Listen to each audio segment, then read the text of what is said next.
दक्ष news, सामान्यांच्या हक्कासाठी नेहमी दक्ष.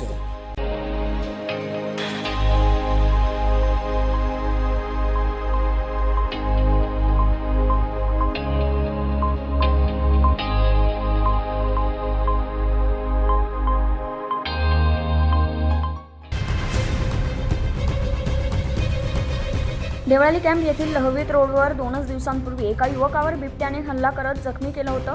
घटनेचं गांभीर्य ओळखून वन विभागाने लहवीत रोडवरील विजय रामभाऊ पाळदे यांच्या मळ्यात सोमवारी सायंकाळी बिबट्याला जेरबंद करण्यासाठी पिंजरा लावण्यात आला होता. केवळ 14 तासांच्या आत बिबट्या जेरबंद झाल्या असल्याचं विजय पाळदे यांनी सांगितलं. मंगळवार दिनांक 13 रोजी पहाटे उसाच्या शेतात जात असताना बिबट्या जेरबंद झाला असल्याचं दिसून आलं. माहिती मिळताच वन विभागाचे वनपरिक्षेत्र अधिकारी यांनी पिंजरा ताब्यात घेतला. नागरिकांनी या ठिकाणी एकच गर्दी आणि गोंधळ केला.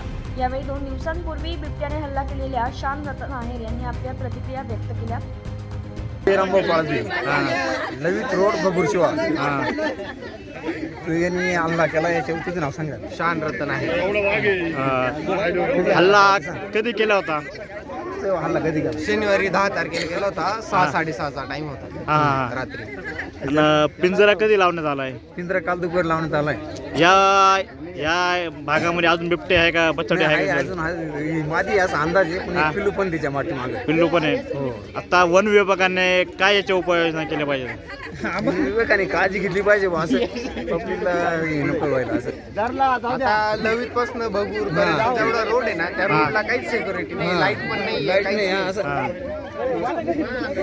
लाईट पण आहे. आता आम्ही गाडीवर होतो, गाडीवर आमच्यावर हल्ला झाला.